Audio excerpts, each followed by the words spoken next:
Ora, havia certo homem rico que se vestia de púrpura e de linho finíssimo e que, todos os dias, se regalava esplendidamente. Havia também certo mendigo chamado Lázaro, coberto de chagas, que jazia à porta daquele, e desejava alimentar-se das migalhas que caíam da mesa do rico, e até os cães vinham lamber-lhe as úlceras. Aconteceu morrer o mendigo e ser levado pelos anjos para o seio de Abraão. Morreu também o rico e foi sepultado. No inferno, estando em tormento, levantou os olhos e viu ao longe a Abraão e Lázaro no seu seio.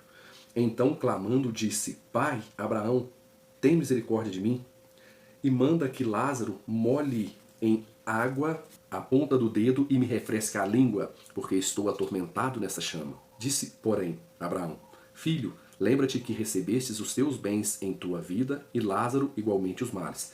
Agora, porém, aqui ele está consolado, tu em tormento. E, além de tudo, está posto um grande abismo entre nós e vós, de sorte que os que querem passar daqui para vós outros não podem, nem os de lá passar para nós.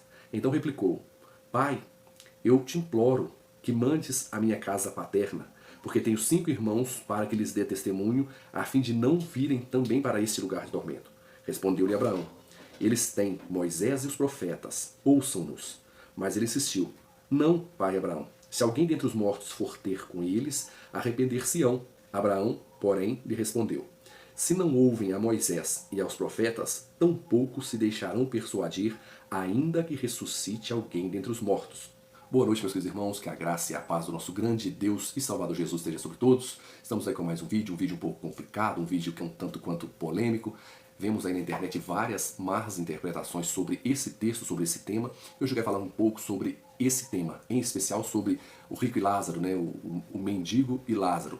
Esse texto, vendo uma vez um pregador muito famoso explanar sobre esse texto, as descrições que esse pregador fazia sobre a antropologia, segundo ele, seria a antropologia bíblica, mas a antropologia, na crença dele, era tal qual a antropologia segundo o Evangelho, segundo o Espiritismo, né? Igualzinho, parecia que ele tirou as informações sobre a antropologia humana do Evangelho segundo o Espiritismo.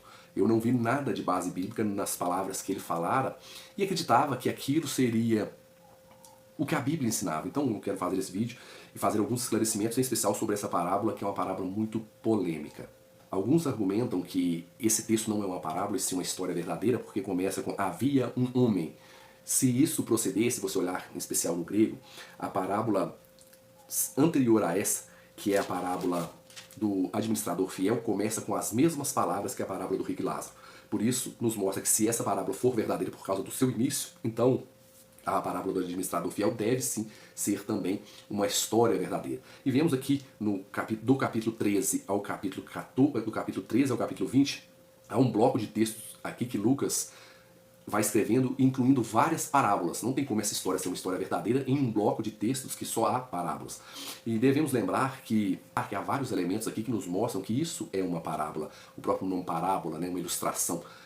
Primeiro, vemos que o inferno aqui e o céu são vizinhos, pertinhos, um consegue conversar com o outro. A Bíblia não ensina isso em lugar nenhum. Vemos que isso aqui é uma ilustração para trabalhar um conceito maior, para trabalhar um tema principal que deve ser tratado do Evangelho. Cristo se utiliza dessa ilustração, que é uma ilustração já conhecida no meio judaico. Ele pega essa ilustração, aplica nomes a essa ilustração e leva o conceito que ele quer levar ao povo. E ao falar dessa parábola, ele mostra que, o que nos mostra que realmente isso é uma parábola, que o céu e o inferno estão pertinhos, um consegue conversar com o outro, como eu estou conversando com vocês aqui, um pertinho do outro, né? Como se estivéssemos pertinho em um mesmo ambiente. E a gente vê que uma coisa interessante é que ele fala: molha o dedo e refresca a minha língua. É tão interessante que molhar o dedo e refrescar a língua, nessa perspectiva, um estava bem pertinho do outro. A conversa e esse molhar o dedo e refrescar a língua do outro. E aí surgem várias perguntas sobre isso.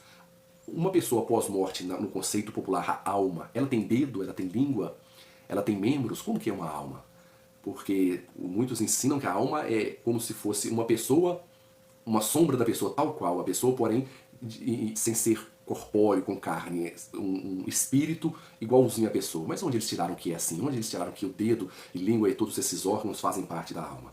Evangelho segundo o Espiritismo. E uma coisa que é interessante, eu já falei sobre isso, Quando a pessoa nasce com algum problema no globo ocular ou na retina, ela é cega durante toda a vida. Se ela sofrer um acidente, perder parte do cérebro, ela perde os movimentos de uma parte do corpo. Ou seja, uma alma, ela tem dedo, tem língua, fala, conversa, ainda sem ter nada, sem ter globo ocular, sem ter língua para falar, sem ter cérebro, sem ter nada. Essa alma tem todas as faculdades que o ser humano tem e pode perdê-la, e por algum acidente ou pela velhice, a alma não tem todas, e todas funcionando em perfeito estado. Isso é complicado. De onde o pessoal tira isso?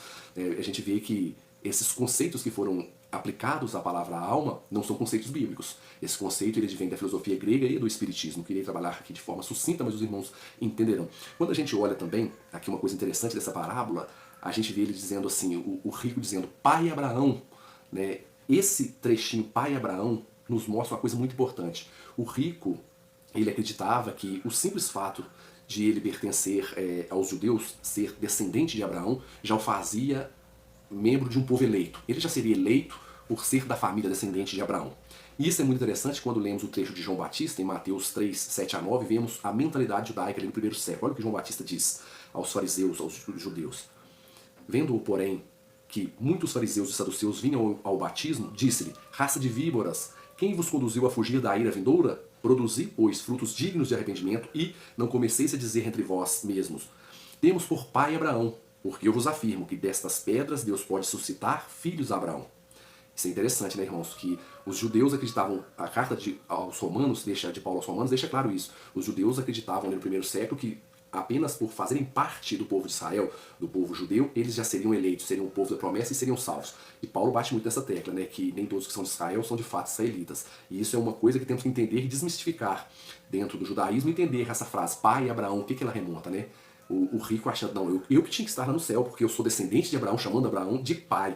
Isso é muito interessante, né? Ele acreditando que o que faria com que ele alcançasse o mundo vindouro, a salvação, era apenas pertencer ao povo de Israel. E não é isso. Aqui a parábola não está tratando de ser rico ou pobre, que ser rico é motivo de condenação, porque a Bíblia traz vários exemplos de pessoas ricas, como Jó, como Salomão, que são pessoas do povo de Deus que eram ricas. Aqui não é isso, aqui é só um exemplo, né, para ilustrar, faz parte do enredo, mas não é isso o foco da mensagem. E a gente olha também que o rico chama Abraão de pai, querendo dizer que eu pertenço à família de Abraão, então eu que deveria estar ali. E a gente vê que quem está com Abraão é Lázaro. E quando a gente olha o nome Lázaro, é a transliteração, que é trocar as letras, né? Tipo, eu pegar meu nome Everton, a letrinha equivalente ao E, eu pego do hebraico. Equivalente ao V, eu pego do hebraico. A outra e vou trocando, ou seja, eu não traduzi meu nome, eu transliterei. Escrevi meu nome com os caracteres hebraicos. Isso é transliteração, é diferente de tradução.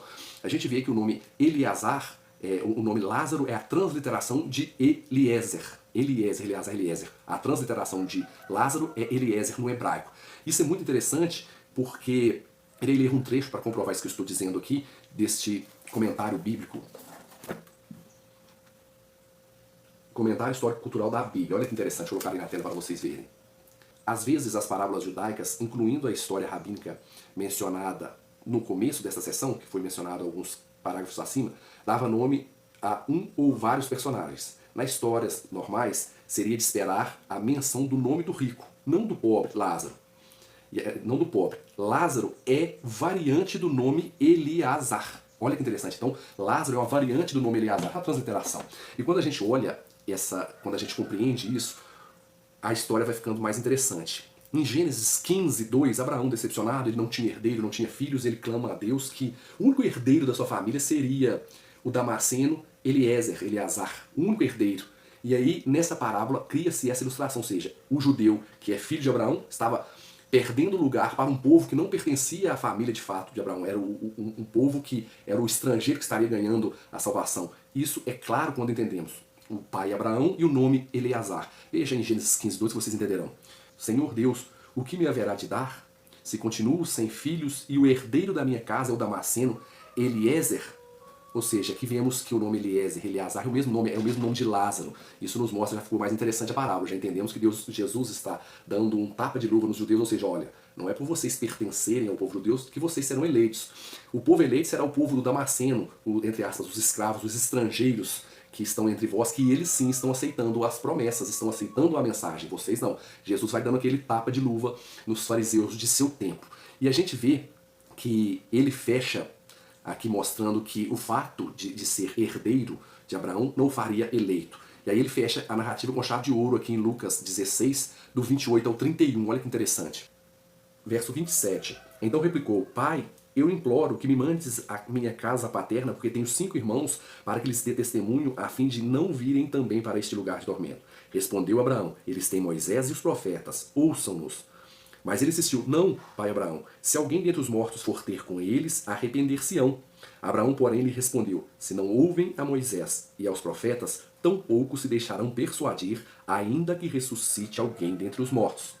Olha que interessante. Aqui Jesus está apontando para Moisés e os profetas, que apontava para Cristo como sendo o Messias, como sendo enviado para pagar pelo pecado do povo judeu de todo o mundo, e eles estavam rejeitando a Cristo. E aí, com essa ilustração, ele mostra que o povo judeu estava desprezando o verdadeiro Messias e a fonte de salvação, que a eleição não seria a fonte de salvação, e sim aquele que aceitasse as promessas de Deus, aceitasse a palavra de Deus, que é dita claramente de Moisés, nos profetas e nos evangelhos que confirmam isso, que Cristo é a fonte, o caminho, a verdade e a vida. Eles estavam rejeitando a Cristo. E aí nessa ilustração ele fala: deixa eu voltar, alguém voltar para ter com eles, para eles se arrependerem. Aí Jesus disse: se eles não crescem em Moisés e os profetas, que eles liam Moisés e os profetas todos os dias e não conseguiam crer que Jesus era o Filho de Deus, era o Messias que veio para salvar a humanidade. Eles não conseguiam crer. Se eles não crescem em Moisés e os profetas, ainda que alguém ressuscitasse dentre os mortos, que é a ilustração da parábola, eles não creriam. E foi o que aconteceu.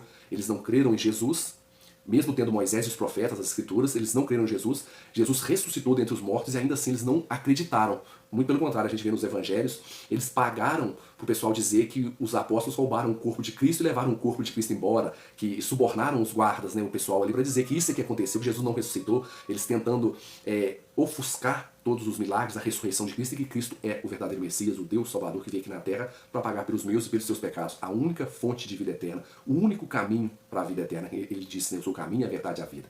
Esse é o foco da parábola do rico e Lázaro. Esse não é a questão da parábola do rico e Lázaro não é mostrar a temperatura do inferno, não é mostrar a mobília do céu.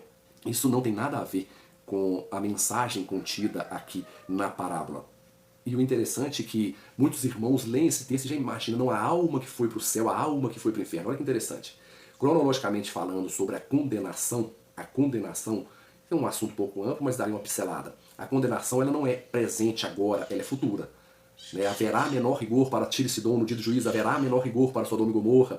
Ou seja, Jesus falando de cidades que foram eliminadas há 2000 anos, e Tiro e Sidom não eliminadas, mas cidades que rejeitaram o evangelho, mas não como aquele povo estava rejeitando. Pegando como exemplo Sodoma e Gomorra, que estava ali há 1800 anos antes de Cristo. Cristo fala: haverá ainda no futuro menor rigor para Sodoma e Gomorra. Ou seja, aquelas cidades ainda não haviam sido julgadas. E Jesus diz: haverá menor rigor no futuro, ou seja, a condenação, cronologicamente falando, ela não acontece agora, ela acontecerá. A gente vê no Apocalipse que no fim do milênio que acontecerá a condenação de todos os ímpios. A gente vê que não é agora, não tem ninguém lá no inferno queimando, sendo atormentado agora. Isso aí é uma crença que advém unicamente do espiritismo, da questão de inferno de Dante Alighieri. Só isso, não tem nada bíblico nisso. A condenação é futura. E a salvação também. Tu irei ler 3 textos. Daniel 12:2. Muitos dos que dormem no pó da terra ressuscitarão, uns para a vida eterna e outros para a vergonha e horror eterno. E aqui é interessante que no enredo, aqui no versículo 1, fala do levantar de Miguel, que haveria grande angústia e Miguel se levantaria, e aí haveria ressurreições, uns para a salvação, outros para a condenação. A gente vai em João, no capítulo 5, João, o Evangelho de João, capítulo 5, ele fala isso no 5, no 6, em várias ocorrências mais ágeis, mas falaremos apenas de um verso aqui em João, capítulo 5. João 5:28. Não vos maravilheis disto, porque vem a hora em que todos os que se acham nos túmulos ouvirão a sua voz e sairão. Os que estiverem feito bem para a ressurreição da vida, os que estiverem praticado mal para a ressurreição do juízo. Olha que interessante, ou seja, João aqui mostra que tanto a condenação quanto a salvação são em perspectivas futuras e não agora. O pessoal pega a parábola do rico e Lázaro, não, a alma foi para o céu, a alma foi para o inferno. É interessante que tanto a parábola do rico e Lázaro e o texto do ladrão na cruz, que são os 2 textos mais mal interpretados e mais usados para tentar defender uma doutrina que não é bíblica, que é a da imortalidade da alma, são os únicos textos que não aparecem de forma alguma, nem implícita nem explícita, a palavra alma. E eles que pressupõem já colocam a alma ali. Ou seja, o rico e Lázaro sendo levado pelos anjos pode ser uma menção ao arrebatamento, levado pelos anjos. No arrebatamento os anjos não virão à terra para buscar o povo de Deus. Então não, um foi levado pelos anjos, e aí não, aquilo ali não pode ser o arrebatamento, tem que ser a alma saindo do corpo. O ladrão na cruz, a promessa é feita, eu já falei sobre o ladrão na cruz várias vezes aqui, a promessa tem que ser naquele dia, sendo que Jesus ressuscita no domingo, em João 20:17, e fala com Maria Madalena: não me detém que eu ainda não fui para o céu. no domingo, morre na sexta, promete que naquele dia seria o paraíso, mas no domingo Cristo falou que não foi para o céu. Em João 17, o pessoal às vezes não vê essas incoerências e ainda colocam a palavra alma, sendo que não há palavra alma nesses contextos. Então foi complicado. E aqui João, Daniel no Antigo Testamento, João no Novo nos mostra que haverá as duas ressurreições, dos justos e dos injustos. Uma para a vida, outra para a condenação. E depois em Apocalipse 20, João mostra que o período entre essas duas ressurreições, a dos justos e dos injustos, é um período de 1000 anos. O milênio é um período entre duas ressurreições. A primeira ressurreição acontece por ocasião da vinda de Cristo. Então, primeira ressurreição dos justos. Jesus volta, os justos ressuscitam, aí começa-se o milênio. E o final do milênio é a ressurreição dos ímpios e condenação. Só pincelando aqui rápido. Isso, e prova disso, olha o que Paulo diz em Timóteo 4,6, 2 Timóteo 4,6. Olha que interessante, olha o que Paulo diz aqui, vendo que tudo que eu estou dizendo aqui se encaixa, né? A perspectiva de salvação e condenação é futura. Primeiro, a salvação dos justos, mediante ressurreição, porque tem a ordem também, né? Muitos que dormem no pó da terra ressuscitarão, uns para a vida eterna, outros para a vergonha e o horror eterno. Daniel, João fala a mesma coisa. Em Apocalipse, João mostra que haverá ressurreição entre justos e injustos no período de 1000 anos, ou seja, mas tanto salvação quanto condenação será... A salvação e a condenação será mediante ressurreição. Esse negócio de uma alma incorpórea. Primeiro, antes de ser salvo ou condenado, haverá ressurreição. É o que a Bíblia deixa claro. E aqui é interessante que Paulo, coincidindo com tudo isso, com as ressurreições, e que a primeira ressurreição ocorre por ocasião da vinda de Cristo, olha o que Paulo diz aqui em Timóteo, 2 Timóteo 4,6. Quanto a mim, estou sendo já oferecido por libação. E o tempo da minha partida é chegado. Combati o bom combate, completei a carreira e guardei a fé. Já agora, a coroa da justiça me está guardada, no qual o Senhor, o reto juiz, me dará naquele dia. Qual dia? Ele ainda reforça. E não somente a mim, mas também a todos quanto amam a sua vinda. Ou seja, Paulo tinha a perspectiva que ele receberia a sua salvação, o seu galardão, por ocasião da vinda de Jesus. Ou seja, a coroa da justiça. E o tempo da partida dele, ele iria morrer. O pessoal pega esse termo na minha partida, interpreta errado em outras cartas, e não vê o contexto geral e o pensamento de Paulo. E esse é o pensamento de Paulo, que ele iria, quando Cristo voltasse, ele receberia a coroa da justiça, ou seja, na volta de Cristo ocorre a ressurreição dos justos e, após a ressurreição dos justos, a vida eterna, a salvação. Não tem isso fora do corpo. E é tão interessante, irmãos, que se a gente analisar, eu já falei muito sobre isso, não quero que esse vídeo fique longo, essa perspectiva de alma que sai do corpo, que alma é material, o pessoal lê que, ó, aqui está falando da alma, tal, o pessoal tem uma perspectiva, uma compreensão, uma interpretação errônea. Eles precisam entender, muitos estudiosos compreendem isso, mas não conseguiram juntar os fatos. O pensamento semítico, alma no pensamento semítico, no pensamento judaico, é totalmente diferente de alma no pensamento grego-romano, da filosofia grega, que hoje vai ser, digamos, usurpada pelo pensamento espírita. E o pensamento de alma, dentro do pensamento semítico, pode ser várias coisas, entre respirar, falar, goela, boca. Já falei muito sobre isso. Tem uma aula que deixarei aqui um card da aula de teologia, uma aula de teologia que eu disponibilizei, falando sobre isso. Ou seja, a alma ela tem vários significados dentro do universo semítico, menos o significado de um ser imaterial que subsiste após a morte com consciência. Não há esse significado nos pensamentos, nos escritos do povo semita. Não há. E quando a Bíblia for traduzida para o grego, ali, após a helenização, 330 a.C., o período da tradução do Septuaginta, 285 a.C., ali a tradução do Antigo Testamento, em especial o Pentateuco, a palavra nefesh fora traduzida por psique, que é alma. E essa palavra psique, alma, ela já tinha uma carga semântica que os filósofos, Platão, Sócrates, Aristóteles, colocaram nela. Então o pessoal pega a Bíblia hoje, está lendo a palavra alma, não com a visão e a carga semântica que ela adquiriu hoje no Espiritismo e dos filósofos da filosofia grego-romana, e não com a ideia que os judeus tinham da palavra alma. No entanto, em Gênesis, quando está falando da composição humana, Gênesis 2,7 diz, Gênesis 2,7 é claro, então formou Deus o homem do pó da terra, ele soprou nas narinas do fôlego de vida e o homem passou a ser alma vivente, ou seja, o homem não tem uma alma, ele é uma alma vivente. O pessoal ignora isso. E olha que interessante aqui, eu falei, tem uma propaganda aqui agora, aqui ó, o livro da graduação de filosofia na matéria metafísica, olha que interessante, aqui falando sobre a união da filosofia com a religião nos primeiros séculos. Aqui fala de Minúcio de Félix, que ele rejeitou, não quis que a Bíblia fosse lida com a ótica da filosofia grega. Tertuliano também, ele lê alguns trechos só para os irmãos entenderem. Minúcio de Félix não concordava com as ideias dos filósofos, principalmente sobre a teoria das almas de Platão, o mundo das ideias, as almas de Platão. E continua. Aí fala aqui mais de Minúcio de Félix, aí fala de Tertuliano. Falando de Tertuliano, fala que Tertuliano acreditava que não havia forma de conciliação entre cultura grega e cristã. Cultura grega e cristã com a roupa do judaísmo, não é esse cristianismo que temos hoje, que pegou todos os elementos do paganismo, do espiritismo, da filosofia grega, o cristianismo tal qual era para ser, né, que é o judaísmo completo e consumado com a vinda do Messias. E aí, Tertuliano, ele falando, dissertando, olha que interessante aqui o que Tertuliano fala, ele é só mais um pedacinho, diz assim, Tertuliano. Por mais que Tertuliano critique a filosofia, argumentando a impossibilidade de uma conciliação com o cristianismo, em sua obra De Anima, que é alma em latim, o pensador cria uma resposta filosófica para a tese de Platão sobre a alma imortal e incorpórea. No Fédon, que é o livro de Platão, ele trabalha a alma e sua existência incorpórea, expondo que a alma é eterna e imutável, existindo primeiramente no mundo inteligível e depois cai no mundo sensível e passa a viver num corpo. Aprisionada ao corpo, a alma é posta a buscar constantemente o conhecimento das ideias imutáveis, ideias que são existentes no local de origem, por isso que é o mundo das ideias. E aí ele vem falando sobre a tese, Tertuliano argumenta que a alma, aqui ó, Tertuliano é contrário a Platão, assim argumenta que a alma é um corpo material e não pode ser inteligível. Aí ele continua que, em outras palavras, significa que a alma somente pode existir como um corpo material, visto que aquilo que não tem corpo não pode existir corporeamente. Tertuliano reitera os argumentos para sua tese sobre a alma, aí complementa aqui, acho interessante isso aqui, que é um autor, professor de filosofia, que é o mestre Fernando Alves, ele não tem nada a ver com religião, olha o que ele diz, e essa parte é muito interessante, ele diz assim, ó, Tertuliano retira os argumentos para sua tese sobre alma da Bíblia, pois, de acordo com as escrituras sagradas, as almas no inferno sofrem as mesmas dores que o corpo pode sentir em vida. Assim, não poderia ser outra coisa senão um ser, um corpo. Argumenta também que a alma não pode ser incorpórea e alimentada por conhecimentos inteligíveis, porque se a alma está em simbiose com o corpo, deve ser nutrida com os mesmos alimentos ingeridos por esse corpo. Portanto, a alma não é uma entidade metafísica, como diria Platão e outros filósofos gregos, mas uma parte física do corpo humano, existindo como um ser material. Aí continua aqui. Olha que interessante, o que Tertuliano fala? Tertuliano fala basicamente o que eu disse, que Gênesis 2,7, formou Deus o homem do pó da terra, soprou na arena e ele passou a ser. Jacó desceu para o Egito com 70 almas, 70 pessoas, alma com significado de pessoas. Então a gente vê que alma significa animal, pessoas, várias coisas, menos esse ser imaterial.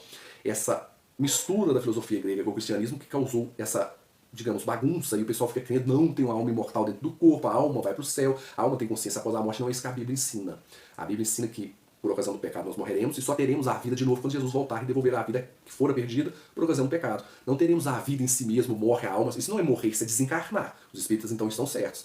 A antropologia que eles usam é a antropologia espírita e não bíblica. E temos vários problemas com isso, e essa ideia não é ponto de salvação, ela só deixa o cristão mais frágil e susceptível às seduções do inimigo, de Satanás. Ele pode acreditar em qualquer coisa, já falei muito sobre isso, né? Aconteceu uma mãe que teve um filho, perdeu esse filho no desastre, e ela queria muito falar com esse filho, foi no centro espírita para tentar comunicar com esse filho, porque quem que não perde uma pessoa que tem um sentimento, eu deveria falar mais coisas. Quando você imagina que tem uma alma, que tem consciência, vai tentar, vai buscar os meios. Então a pessoa fica frágil nesse sentido. Isso não é ponto de salvação, só que isso aqui complica e sem que a pessoa perceba, ataca as principais doutrinas e a principal que é a volta de Cristo, ou seja, eu creio que eu, ao morrer, perderei minha consciência, ficarei sem vida. Quando Jesus voltar, ele me dará a vida eterna, e aí eu retornarei a consciência, irei para o céu com ele, ou seja, a vida que eu perdi por ocasião do pecado, ele me devolverá, porque ele tem o direito de devolver a vida, porque ele morreu sem ter pecado, ou seja, ele é a vida, o caminho, a verdade é a vida. Isso sim é o evangelho. Agora, a pessoa morre, a alma sai do corpo, continua viva, depois a alma volta e entra no corpo. Para que Jesus voltar? É isso que eu digo. Se eles estiverem certos, para que Jesus voltar? Se Jesus volta para buscar um corpo, a alma já está no céu, a passagem de Lázaro, a ressurreição de Lázaro após 4 dias de morto, imagina Lázaro lá no céu, Jesus pega, não, Lázaro, sai do céu aí da presença de Deus, do paraíso, vem aqui para a terra, vou te dar mais dias de vida, você vai viver aqui entre as pessoas, vai envelhecer, adoecer e morrer de novo. Que vantagem teria essa ressurreição? Essa ressurreição de Lázaro tem 2 fatores importantes. Se existisse uma vida com consciência pós-morte, seria a hora de João relatar essa vida pós-morte, narrando as palavras de Lázaro. Vemos um silêncio. Segundo, se ao morrer a alma vai para o céu, Jesus fez um desfavor para Lázaro, trazendo Lázaro, irmão de Marta e Maria, do céu e ressuscitando ele aqui para a terra para envelhecer e morrer de novo. Só tem sentido isso se você entender que ele estava morto, não tinha vida, Jesus deu a ele mais alguns dias, anos de vida, até que Jesus volte e dê a vida eterna a ele. Só tem sentido entendendo que a alma é mortal, que a alma não é ser imaterial que subsiste fora do corpo, e que, isso é muito interessante, que a perspectiva, a carga semântica da palavra alma na visão semítica é totalmente diferente da carga semântica que ela adquiriu nos nossos dias e que advém da filosofia grega e hoje do espiritismo. É o mesmo que eu aqui estar falando de manga, fruta, e você entendendo manga de camisa. A diferença é mais ou menos isso. Espero que esse vídeo tenha ajudado, espero que você tenha como esperança a volta do nosso Senhor e Salvador Jesus, pois somente nele teremos a vida eterna e somente mediante a sua volta que conseguiremos alcançar a vida eterna e assim gozar das benesses do céu e do paraíso. Não há uma vida fora de Cristo, não tem como uma pessoa ter a vida sendo um pecador que fez tudo errado, morrer ainda continuar vivo, sem ter Cristo, sem nunca ter aceitado a Cristo, não tem como ser ilógico. Vemos que por vários motivos aqui não dá para dissertar tudo, o vídeo já ficou longo, mas essa ideia de uma alma imaterial ela é incompatível com o que a Bíblia ensina. Espero ajudado, que possamos juntos, eu e você, aguardar a bendita esperança e a manifestação do nosso grande Deus e Salvador Jesus. Fiquem na graça de Cristo e até o próximo vídeo.